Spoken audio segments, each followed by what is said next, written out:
right. Well, welcome everyone. It's nice seeing you again. We are excited to interview our first widower in our Till Death Do We Plan interview series. So, Stan Lockhart from Utah. Welcome, Stan. Thank you so much for your willingness to join us today and share a little bit about your journey and your experience. Yeah, it's my pleasure, Corey. Thanks for inviting me.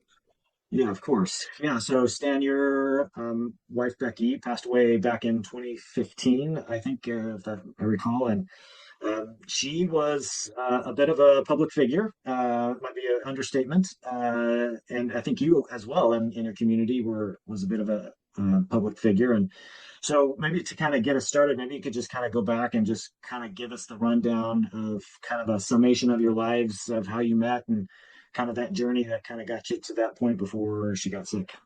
Sure. Yeah, we met in college. I had just graduated, but was still living in student housing, and she moved into my apartment complex. And before too long, I started noticing this uh, dark-skinned girl with big brown eyes, and I just thought she was really neat. And through a whole series of fortunate events, we started dating and pretty soon fell in love and got married. And we were living happily ever after. And, um, it's just kind of interesting where life takes you. I ended up with a job in Provo, Utah. And coming out of college, I sold computer software, and Becky was getting a nursing degree and then went to work as a labor and delivery nurse. We had three kids. Everything seemed to be going fine. And when we moved into our first home, well, when the bank owned our first home, I guess I should say, um, about 6 months after we moved in, we found that the county wanted to build a jail in our backyard. And that didn't seem conducive to a young family with three young children. And so we jumped in and started making phone calls and going to meetings and advocating that they place it somewhere outside a residential neighborhood. After a little over a year, uh, and really it was all serendipity, but it got moved to a industrial park close by, but away from residential neighborhoods. And that activism got us involved in politics. I ended up serving on the Provo City Council, and then I was chairman of the Utah Republican Party. And Becky served in our state legislature for 16 years. And in our 100 and let's see, what is it, 130-year history as a state, she's the only woman to be Speaker of the House in our state legislature. Um, so in her last term of office, in fact, the last few months in her at the end of her 16-year term, she began getting dizzy and was still able for several weeks was still able to drive and attend meetings and do all those things. And then the dizziness got bad enough that she asked one of our daughters to go ahead and drive her. And so she was still going to meetings. She was going to uh, she would go to various national meetings as well, and in the middle of all this dizziness, she took a delegation back to Washington D.C. and told our federal delegation that the state needed some things. And it's interesting, the people who went with her, they said, yeah, we all knew that she was a little under the weather, but she was still in fine form, given that famous Lockhart glare when people weren't giving her answers that she needed. And so this went on for about a month, and she was in New York City at a conference and was walking around Times Square. And one of our good friends, she said that Becky kept holding her arm and was holding it very tight. And she knew she was dizzy. She thought maybe it was just she was so dizzy she needed extra support. But when they got back to the hotel, Becky says to her, "Where's the elevator?" And it was right in front of them. And "Where's my room?" And didn't even know what floor it was on.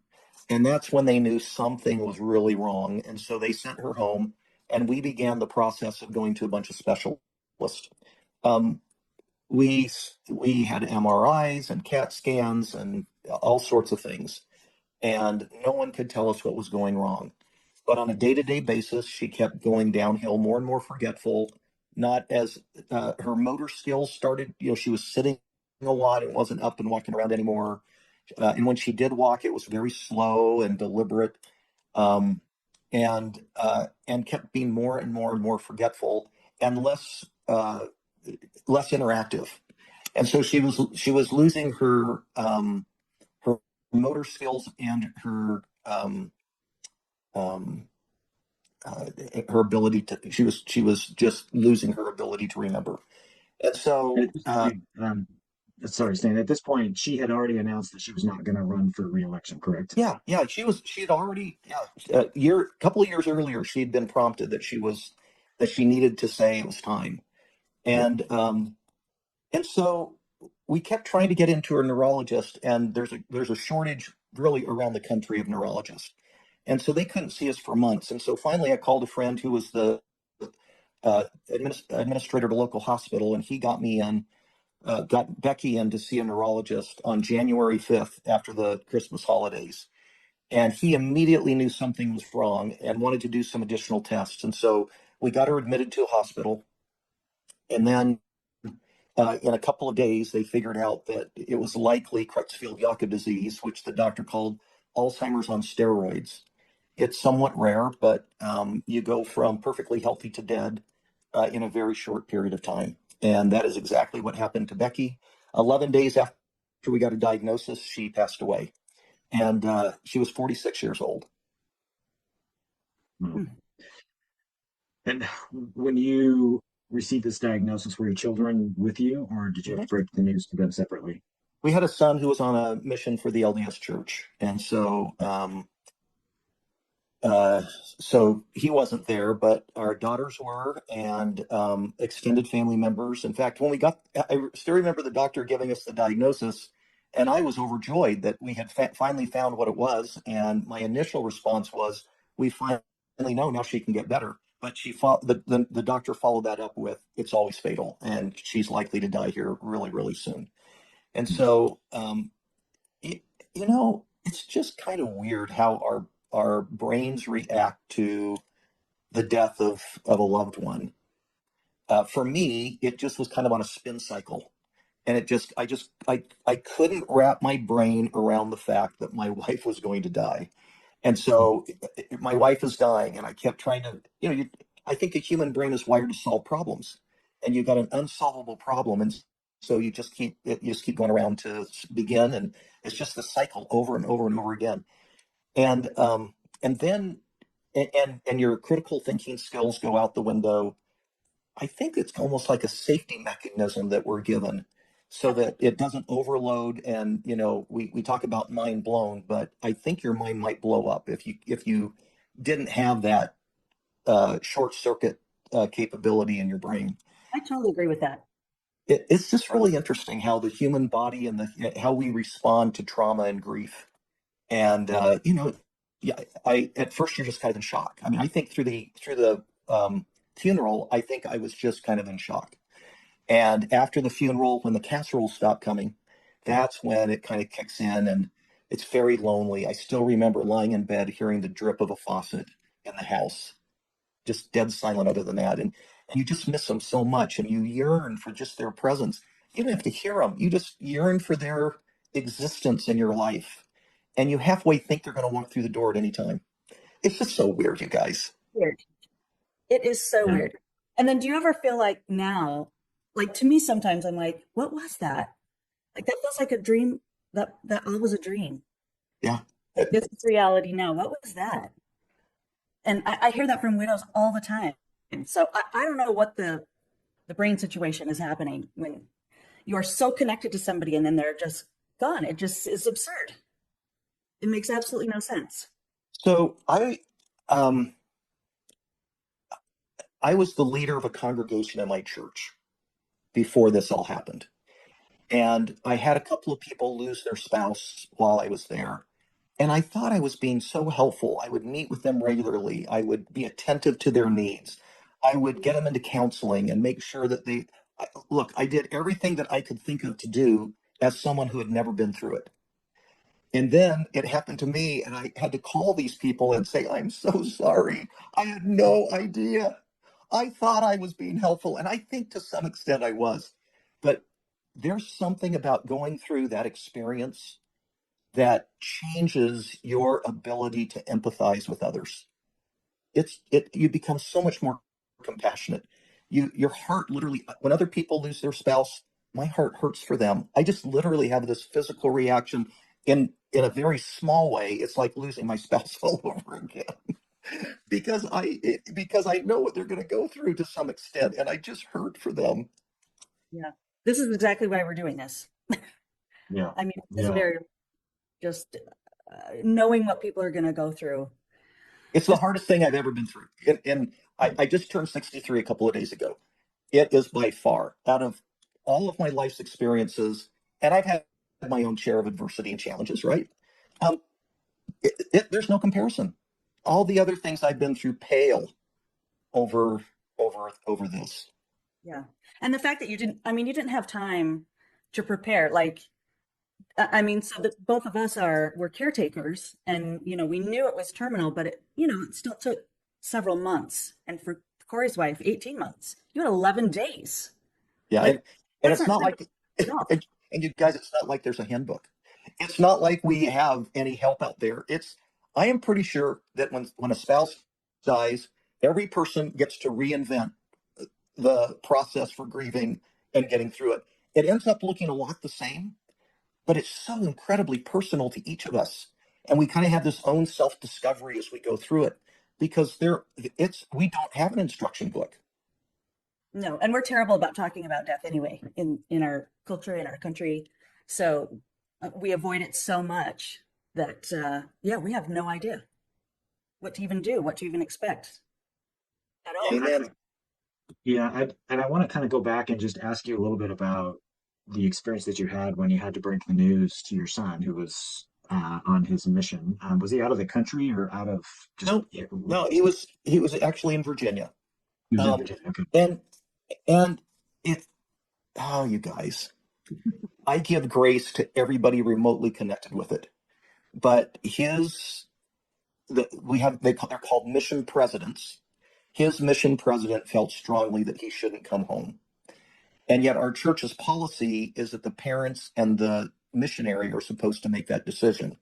And if they want to come home, that is just fine. But we didn't know what we didn't know. And so he's telling us I feel strongly he should not come home. So we went ahead and followed that.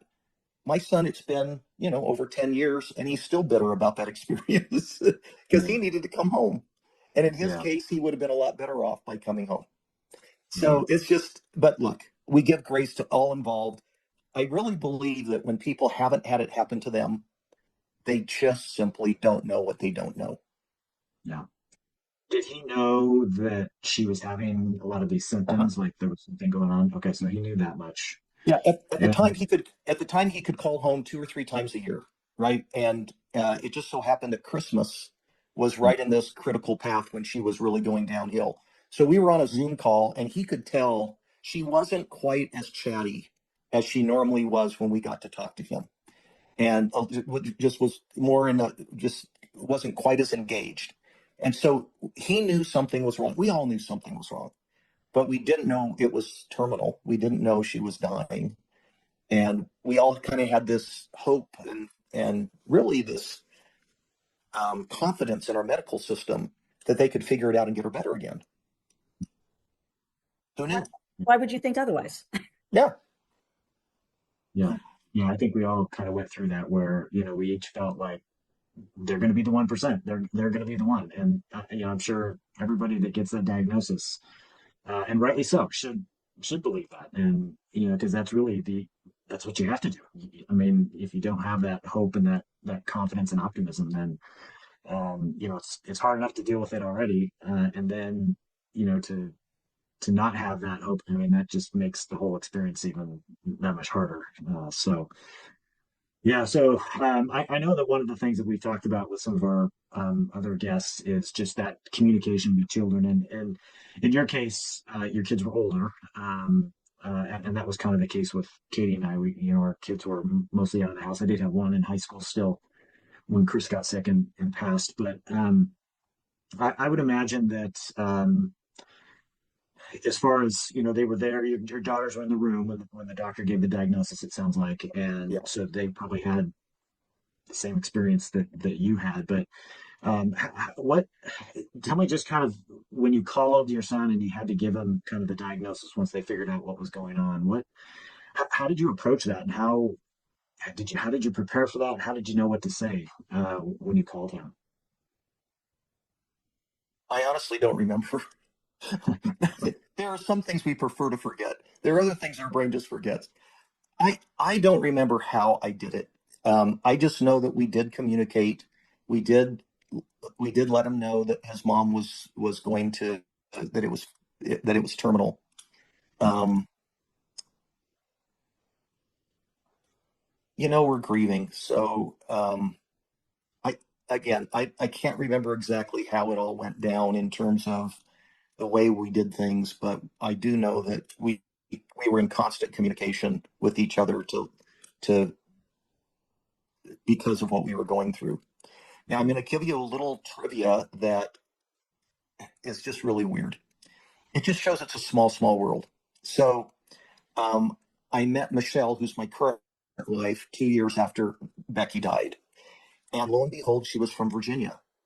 And come to find out, she was meeting in the same building as my son was served, as where my son was. He wasn't in the same congregation, but they met in the same church house. And from the pulpit, they were asking people to pray for this missionary whose mother was dying. And Oh, she remembered hearing that in church at that particular Sunday. And so when she came into my life, she immediately had a connection with him. And I just consider that a tender mercy of God that they were able to kind of have that connection with each other. Hmm. Isn't that interesting? yeah. Katie and I had a similar kind of experience as well. So yeah, we can totally relate to that. Which Well, one? Corey, here's the cool thing. And I know this, I mean, I know we're not on a religious podcast or anything, but Get it. if you have these traumatizing things take place in your life, you get a choice. And I've watched it over and over again. Both the spouse and the children get a choice. And the choice is to turn to God and trust Him, or to turn away from Him and get a little bit bitter and choose not to trust Him. And I can tell you that by trusting God and turning to Him, it made all the difference. It just made all the difference in the world. yeah, I think we had similar experience, and at least for me personally. But it wasn't immediate, and there were some ups and downs in that journey of trying to trust God and understand and accept, what had happened. So yeah, certainly not an easy journey in any capacity, regardless of what your level of faith is. So she passes away, and she did quite quickly. What kinds of plans, if any, had you made in terms of like body disposition? Like, did she want to be buried or cremated? Did you have a plot picked out? Had you done any of that kind of No, preparation? no, none. We hadn't even really talked about it. I mentioned this to you when we talked just briefly last week, but um, as I reviewed all almost 27 years of our marriage, we had talked about death, one of us dying twice that I can remember, and both times for about 2 minutes apiece, and more a hypothetical, not really believing it could ever happen. And the one that I remember best was we were coming home from a funeral of a young mother who found out she had cancer and died 2 weeks later and left 6 little ones behind. And as we're driving home from that funeral, really just weeping and hurting for that little family, um, I said to I said to Becky, "So Becky, if you die, do you want me to get married?" And she's like, "Oh yeah, of course." And I'm like, "Why do you say that?" And she said, "Because you can't survive without me." And I laughed, and I thought it was a little funny. And I said, "Okay, well, what happens if I die?" She said, "Oh no, I'm not getting married again." I said, "Well, wait a second, why not?" And she said, "Because you're such a pain in the neck. Why would I want to go through that again?" And I started laughing, and I said, "Well, what are you going to do?" And she thought for a minute, and she said, "I'm going to take the insurance money and go on cruises with my friends." Well, what's up with that? But literally, when she passed away, I hung on to every word that we said in that discussion because I knew she wanted me to get remarried, and it wasn't. She wanted me to be happy, and she thought I couldn't survive without her, which I then spent the next 2 years proving her wrong. Um, but I you hang on to little things because nobody spends much time thinking about the worst case scenario. And by the way, I'm not sure that is worst case. Maybe both of you dying and leaving behind a bunch of little kids is the worst case. Who knows? Or maybe having her paralyzed or incapacitated in some way. Maybe that's a worst case. One thing I found out in this journey, there are always people that have it worse than us. And I spent a long time feeling sorry for myself as I went through all of the parts and processes that grief brings us. And I spent and there you just kind of feel numb most of the time, and it's hard to even get motivated to get off a couch. And you have widow's fog. Who knew that there's such a thing as widow's fog? I now know there's widow's fog, and what widow's fog is literally in your periphery of your vision. There is fog. So it's widow's fog is your brain isn't working very well, and you're just not functioning. You're operating, on impulse power, to paraphrase Star Trek. Um, but there's actually fog in the periphery of your vision that that just kind of exist, and you don't have any energy to do anything. It's like you're walking in molasses, and everything slows down. And if you've got 20 things to do in a day and you get one thing done, that's a successful day. And that's what I went through. Oh yeah. And then if you just trust God and you make up your mind that every day you're going to get up and do your best, it gets better. Now, time has something to do with that. And kind of a general willingness to be willing to engage every day has something to do with it. There's a post from a lady in our widow support group, and it within the first 30 days that I was widowed, and she said something like this: "It's been 4 years. I rarely go out of the house, and many days I don't even get out of bed." And I think she wanted sympathy, and all I could think about was how horrific that existence would be, and that there was not a snowball's chance that I was going to do the same thing. And every time I got in that melancholy mode, every time I got in and was numb and was just vegetating, by the way, you can do it for hours on end, I know. Um, but when that lady's post clicked with me, I would be like, oh heck no. And I would stand up, and it didn't matter what I did. I was off doing something because I was not going to be 4 years later having troubles getting out of bed every morning. I just wasn't going to do that. And I just and it was a huge motivator. And I know, bless her heart, she was just sharing how what was she it was her reality. And I think maybe she even wanted a little sympathy for it. But for me, it was just a motivator to be, I am not doing that. I am not going to do that. And that allowed me to keep going. Another thing that I did, and I don't recommend this for anybody, and I know this isn't a dating podcast, but look, I am dressing my wife for her funeral with my daughter, and it occurred to me that I had another 30 to 40 years to live. And I couldn't imagine it in my wildest dreams doing it alone. And so I say to my daughter, Emily, I need to get remarried. And she was mortified. Dad, not now. We're dressing mom for a funeral. But that thought stuck with me. And 2 weeks after her funeral, I went on my first date. Now, I was not ready for any of that. I mean, again, my journey is not what I would recommend to others.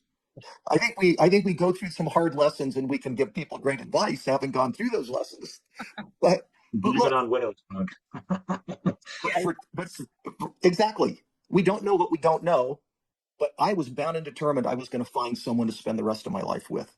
I could not imagine being single the rest of my life. Now, it's a funny thing. All three of my kids are still single. So how did Nice. that happen? Right? Mhm. And and and so it's not the end of the world to be single. But having had a great marriage, I want to continue another great marriage. So that's what it's all about. So I went on 150 dates before I found Michelle.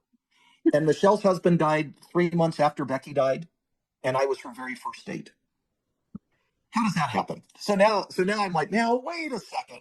How did you get away with one date being and it being your spouse? And with me, it took 150. And all I can come to is that there are things to, I don't know what I learned, but there are things of value that I learned during that process that I needed to learn. And so I did. Well, and you're And probably a source of learning for somebody else too. well, here's the deal. All of that stuff was practice for Michelle. So Michelle and I, our first date was on March 25th. We got engaged May 6th and we got married July 29th. Once I knew that I wanted to marry that woman, I wasn't going to wait around. It's let's go do this. And she was confident enough in who she was and her ability to discern who I was that she was willing to do that. And we just celebrated our 8th anniversary, and we love each other with all of our hearts. And by the way, we love our late spouse with all of our hearts too. So it's some weird math, but I tell you, it absolutely works. It's the same math that has to do with when you have a kid and you love them with all of your heart, in addition to the others that you have that you love with all your heart. So, but it's just been this interesting journey, all my own, and I'm not really proud of all of it. I made lots of mistakes, but I own it. It is mine, and I protect it pretty fiercely because it is what it was my journey. No, I'm curious. You mentioned that you had maybe a couple of conversations about death and dying before she got sick and passed away, and one of them obviously was funny, but also there was some meaning behind it because you understood that she wanted you to be happy after she was gone if something were to happen to her. I'm curious, do you think your attitude or how you went about life would have been different had you not had that conversation where she encouraged you to remarry? Would that have been different, do you think? Well, it gave me confidence that I knew that that's what she wanted. I'm not sure it would have changed what I did or how I did it, but in the beginning, it was so important to me, and I've seen that it's important to others to know that your spouse would approve of what you're doing. Now, today, after 10 years, I don't ever think about what Becky would think about what I'm doing. I'm pretty sure that when I get to the other side, after she gives me a big hug, she's going to kick me in the butt and say, "You idiot, you made so many mistakes." And then she'll hug me again and give me lots of kisses and tell me how much she loves me. But Yeah. I mean, I think it's just the way these things go. We don't know what we don't know. And as you go through these experiences, they're designed to make us learn and grow and become better, become more compassionate, become more sensitive, become more loving. My kids and I, in every conversation we have, at the end of the conversation, we say we love you. We didn't ever say that before Becky died, but we recognize that every day, every interaction is precious because you never know what the future will bring. And so we're more sensitive to those things. We spend a lot more time on relationships and memories than we ever did before Becky passed. Although we spend a lot of time on relationships and memories then, but now we know why. Yeah. Because they're the things that matter. And Yeah. stuff doesn't matter. So if we have a choice to go buy a toy, which by the way can create memories on its own, or take a vacation together, we're going to take a vacation together every time because we want to have those interactions and we want to have those experiences together. It kind of helps reprioritize your life a little bit. See, and to me, that's what I think widow's fog is. It's almost like it distills everything to the only thing that's important, the only survivable, meaningful things. That's it. Now, granted, at that time, you have to make some pretty important legal and financial decisions. I mean, some of the most important legal and financial decisions that you of your life. And you're like, what day is it? I don't know. Now, you're not equipped to do it at all. No, no. So, I mean, that's why it's so crucial that we really do have these conversations beforehand because we don't know, like you said, you don't know what you don't know. You don't know that you're going to be in La La Land for 2 weeks, a month, 4 years. And you don't know how long it's going to last. You don't know what your brain is, how long it's going to distill that what's important. So it's crucial we have these discussions beforehand. Is there Yeah, anything, and Stan? Oh, go sorry. ask me away, Corey. Yeah, I was just going to ask, knowing that you just had a couple of conversations, but they were meaningful, is there anything, if you could go back and initiate more conversations with her about death and dying, about what she would want, or even what you would want? Is there anything that you would ask her, or that you would want to ask her, if you could go back and do that? Of course there are. I mean, in hindsight, we should have spent hours working on this. Um, What specifically do you think?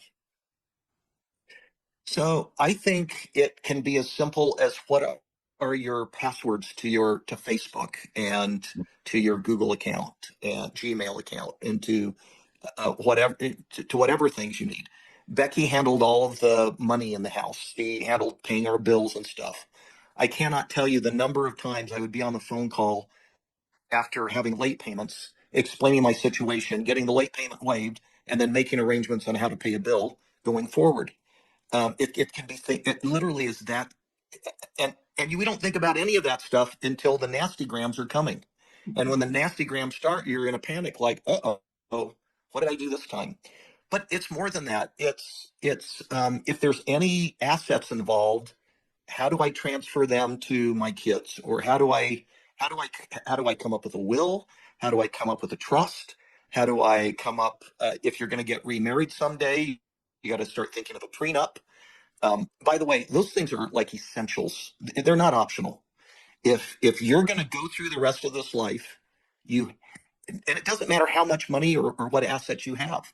You can have almost nothing, and you still want to have a will, and you still want to have a trust, and you still need to prepare for a prenup if there's any chance at all of you getting remarried, because you want your affairs to be in order when you die. And the more arrangements you make, the easier it is for those that go through the same thing that you've just been through. And yeah, I would go down and get one of those prepaid funeral things. Get the plot, get the arrangements, get the funeral home to know what you want to do, pay for it up front. It's cheaper. It's cheaper to pay now and get the benefit later. And what else would I do? I think that I would have more conversations, not just with my spouse, but with my kids about what life is. I, Here's the biggest change with me. I thought I understood life. Bless your And heart. and I will tell you what I thought life was. And and I will tell you it's not what I thought it was. So I'm going to tell you what it was, what I think it was. So I think I came here to Earth for a reason. I think I came here to get a body. I think I came here to go through a bunch of experiences and basically show God that I love him by keeping his commandments and by serving my fellow man. That is what I think the sum total of of the purpose of coming to earth is. And then through a whole series of experiences that I have, um, like getting married and getting through school and getting a job and having kids, I believed that the plan is that you and your spouse get to grow old together, and that the kids leave and then they come back and then they leave again, and eventually they're grandkids, and we become doting grandparents, and we just kind of go off into the golden years of our lives together. And when we're somewhere, I mean, you try to figure out what's the oldest you can imagine. And when I was really young, it was in my 60s, which I now am, and I can promise you it's not old, um, or 70s or 80s, or today I'm thinking 90s even. And one of you will die, and then shortly thereafter the other dies. And I thought that was life. And lo and behold, I lose my wife at 46, I'm 52, and I realize, wait a second. Either either either this is an anomaly to the plan, or there's really a different plan, and I just never really tuned in well enough to understand it was different. And because I've now been able to be a part of this subculture known as the widows of the world, I have found that billions of people have lost a spouse earlier than their 70s or 80s or 90s in life. I believe that it's the most common thing to lose your spouse earlier than that. That those that live that go into their 90s is the rarity, even going into your 80s together they're the outliers. I'm not the outlier. I'm the norm. And there's kind of a bell curve of when all that happens. And I think that you hit the height of the bell curve probably in your 70s. And so, um, and so my fundamental perception of what life was all about has changed. And I would prepare for that. I would be talking to my kids about it. You know, there is some chance that you're going to live to an old age together with a spouse. Of course, I got to get them married first now. Or or there's a pretty good chance you're going to get married, and truly, you guys, this may be a part of the reason they're not married, because they watched their mom die at 46, and they watched what happened to their dad, and they're like, I don't even want to take a chance of that happening. And so I keep telling them, there's nothing better than a great marriage, you guys. That's why I found Michelle. That's why I was willing to go on 150 dates to find her, because there's nothing better than a great marriage. Now, there's nothing wrong with being single. There's nothing worse than a bad marriage, by the way. But there's nothing wrong with being single. But a great marriage is so cool. It's worth doing. Even though 70% of second marriages fail, it's still worth doing because the promise of a great marriage is worth it. Dang it. I'm preaching to the choir. Dang it. Yeah, that's how I knew that Corey was the one, actually, because I was like, I'm never doing this again. Like going through cancer and caretaking, like no, I will never do anything like that again. And look, we had a good 29 years. I'm good. No. So then Corey and I started dating, and after really actually a fairly short time, the first thing that came to my mind is I would do this again for him. I would do it again. So yeah, it was totally worth it. It's been totally worth it. So yeah, I mean to not try because you're afraid of pain. What a waste. What a waste of incredible fun goodness in your life. I mean, there's opposition in all things, right? So you're not going to get away from pain. You're not going to get away from grief, but you can surely prepare for it. You can do everything that you can to make it, well, not as terrible, but at least if you're prepared with the legal and financial and all that stuff, then grieving becomes easier. And I think it's the same with loving. You know that one of you is going to die first. Like it's the odds. It's just nobody's going to be in the Notebook where you are in bed together and you die at the same time. Like that never happens. That's fairy tales. So one of you is going to go before the other. And that sucks, but that's the way it is. And it's It okay. is. And it's okay. It It really is. But it means that we need to be more intentional and more deliberate in the way that we treat death. And look, there was a point in time where I felt like screaming from the rooftops, why don't we talk more about death? And um, and then I had an epiphany. There are cultures that are built around a death culture. Some of the indigenous tribes in various places around the world. And it occurred to me that when you build your entire society around death, it's pretty hard to be optimistic. It's hard to be upbeat and positive. It's hard to go live life and just have faith that good things are going to happen to you when you're thinking about death all the time. So I kind of came to a little bit of a center with it all, realizing that we need to do a better job of talking about it. But I don't think we need to gear our whole entire existence around it.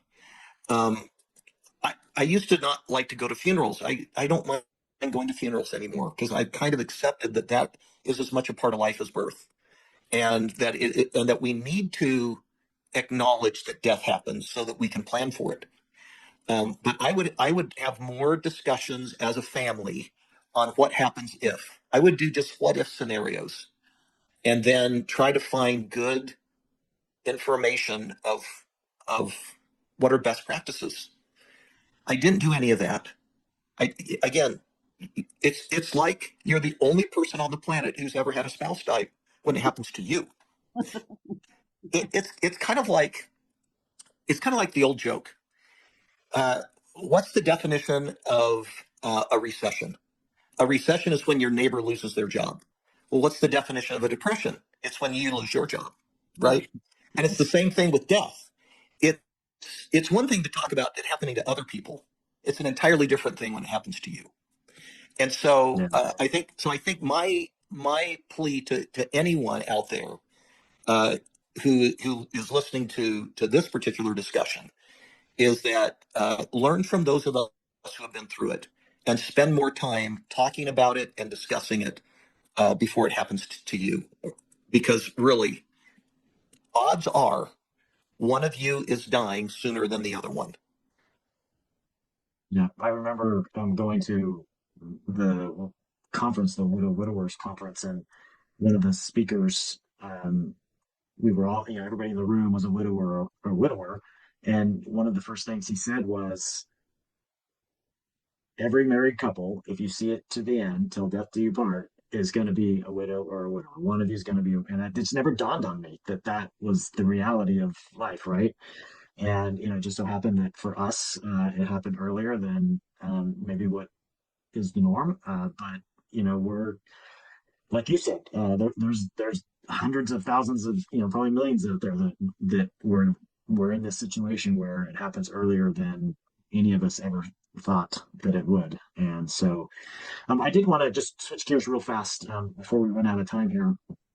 Um, Given Becky's prominence in the state of Utah and your just involvement in the community, I would imagine that your outpouring of support and love was probably overwhelming. And I think that is for probably all of us, regardless of our sphere of influence. I think people come out of the woodwork and thankfully, and we feel loved for that.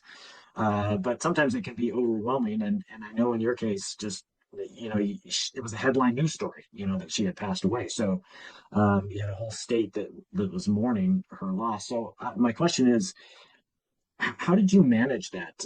Did you have a team that sort of protected you from that? Did you try to field all of those calls and messages, or for anybody that might be in a terminal situation where that's coming, how did you handle that? What kind of advice would you give to anybody?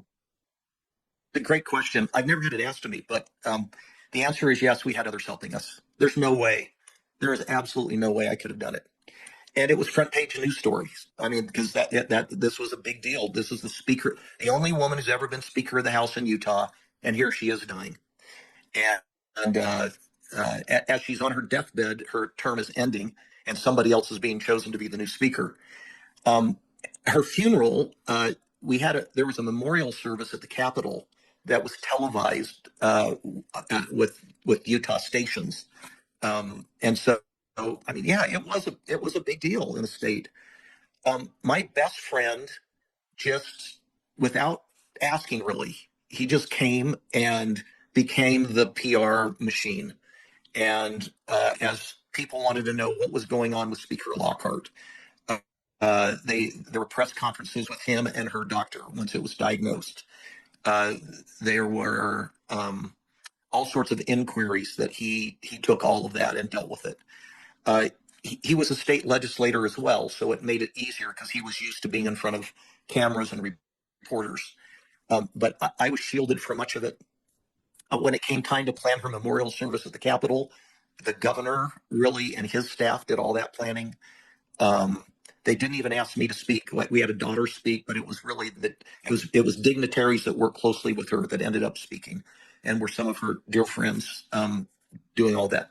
And then the next day we had her funeral, and I did speak at her funeral, and so did all of her kids. I read my son, who was on his mission.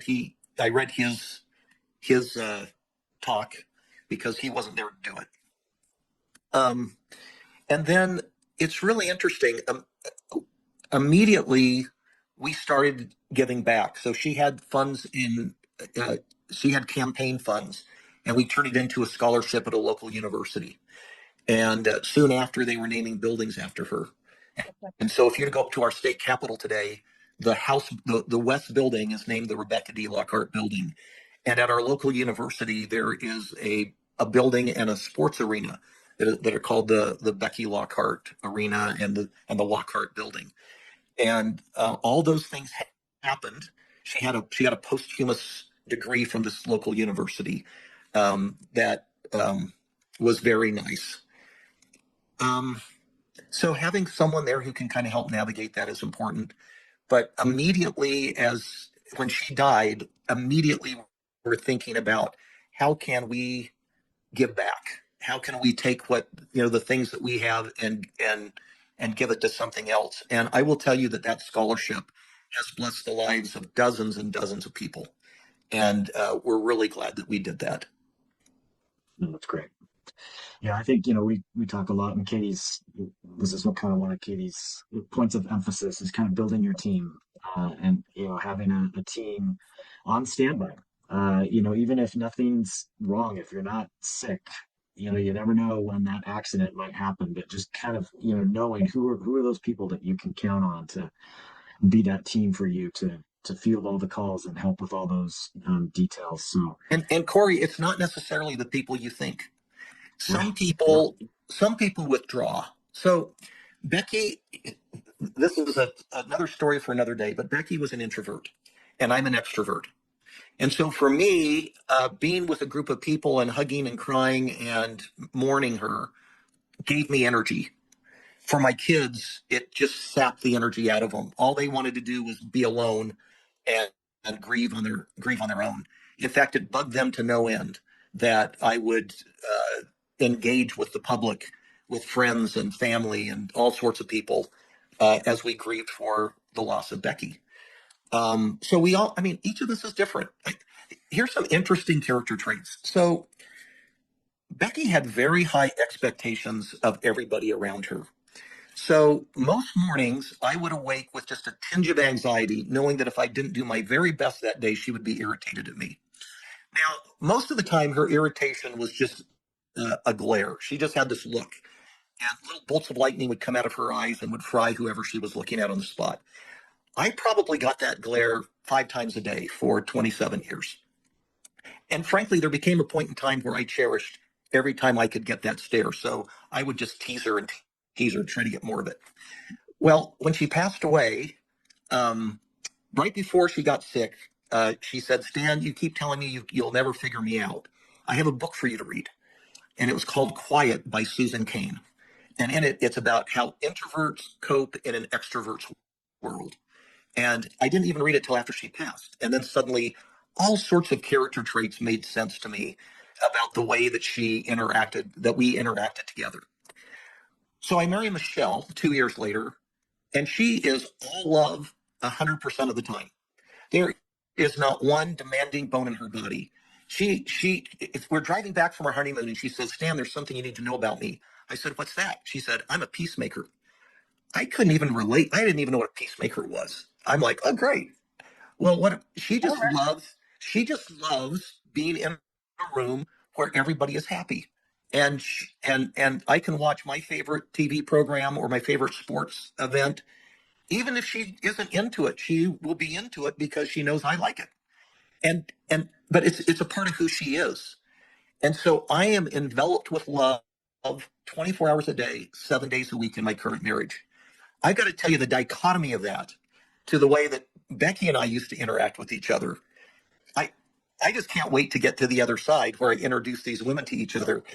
They are going to have days and days of discussion of of how Stan Lockhart was in their lives, and it'll be really interesting to see what they come up with. But it's really but the other thing is I think they're going to love each other for who they are, and they're going to love each other because they both love me. And what I don't know is what will those relationships be like in the next life. But here's the deal: we don't have a whole bunch of answers now, and I certainly don't have a bunch of answers of what it's going to be like when I die. So essentially, I go back to where we started. You just need to trust God. And because I believe He is a loving God, I think whatever the afterlife is going to be like is going to be something that will make me happy. And so I'm all in. I'm excited to see what it's going to be like. And I'm willing to not have those answers today. And I'm willing to just trust that I have a loving God and that things are going to be pretty dang cool when I get to the other side. That's Yeah. really great. I have one last question. I mean, I like to ask people, like, what is there anything that happens that you're like, that's a Becky sign. That's her little talking to me. Like, for instance, often I will be thinking about Dave, or I don't know, just asking him like, what are you doing or whatever. And lyrics will come to my mind. I mean, I'm a musician, I'm a singer, so I feel like he knows how to talk to me. So, and some people see dragonflies or butterflies, or they see a thing. I don't know if you are open to that kind of thing, but I wonder if uh, Becky shows herself to you in any way. Um, okay. I've got a couple of different ways to answer that, but here's what I'll tell you. There are some people who their dead spouse comes to them at night and comforts them, holds their hand, hugs them, tells them how great they are and how wonderful they're going to be. I have not had one of those experiences. I have had one really sacred experience where she told me everything was good where she was at. But by and large, I've been left on my own. And it really bugged me that I was not able to have those sweet experiences with knowing that she's there and knowing that she cares and that she's trying to convey something to me. And one day I was kind of despondent over it. And I was just pondering it. And I just had this epiphany. One of the things we have to learn in this world when we come to earth is to have faith. We just have to learn how to have faith. We don't have answers, you guys. So we just have to have faith that if we do our best, everything is going to work out. And it just came to me that God trusts me enough that I don't need to have those types of things, and that I can rely on faith to get me through what's going on. Now, she did have a favorite saying. She was not overly sympathetic when I would get sick. She would mostly, whenever family members weren't doing what she wanted them to do, she would say, "Take two Advil, buck up, and move on." And and that was her solution to every procrastination that was out there. Come on, let's get going. Come on. And so often the first couple of years, when I would get despondent or melancholy or numb or whatever, I could hear. I mean, I could hear her saying to me, "Take two Advil, buck up, and move on." And so that's probably a little bit of her legacy, is that no nonsense approach and let's get stuff done. Come on, let's get going. And I still continue with that to this day. Yeah, I love that All right. actually. Well, yeah, yeah, that's good stuff. That's a good note to end on. We really appreciate your time today, Stan, and for sharing all your thoughts and your optimism and your hope and your faith. And we hope that what you have shared today will be helpful for anyone who might listen to this as they contemplate their marriage, their life, the purpose on earth, and how they can prepare for a phase that will come when not all will be the same as it is today. So we really appreciate your time and wish you the best. And we'll look forward to seeing everybody in our next interview. Thanks so much. Okay, thank you. Bye, you guys. Yeah.